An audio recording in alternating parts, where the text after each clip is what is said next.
one of the many reasons why some of these more ritualistic, dark aspects and practices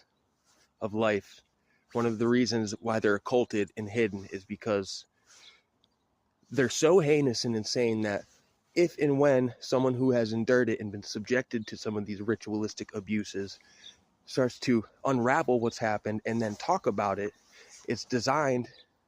in such a way that the person will be discredited as insane and just schizophrenic, psychotic, because, again,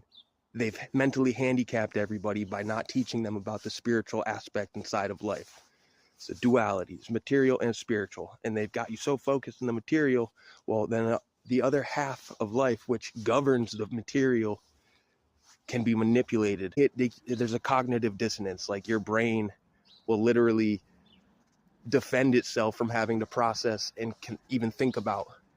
something so dark and heinous. So one of the reasons myself and a lot of people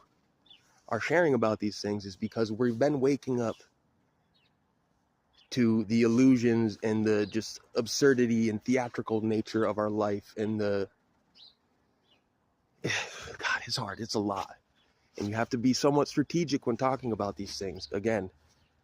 because if you, I've had a situation in this past year that was where I caught on to some things going on, and then because these people knew I was going to talk about it, they tried to get ahead and set me up to go speak on a podcast about this the same week that I had a falling out with these people. The day that came to record the episode, and I backed out because I said to the guy, I'm like, hey, I'm feeling really fragile right now, and I don't want to say, like, there's a lot of things I could say right now that I might regret and might wish I'd sat with a little longer.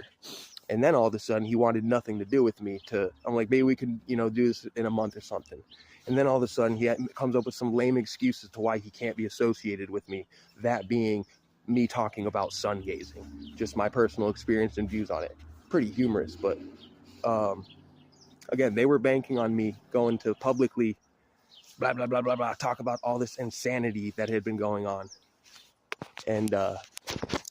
especially added some validation to that when months after all this happened, I found a public statement, a libelous statement written by the host about me, saying he had to part ways with me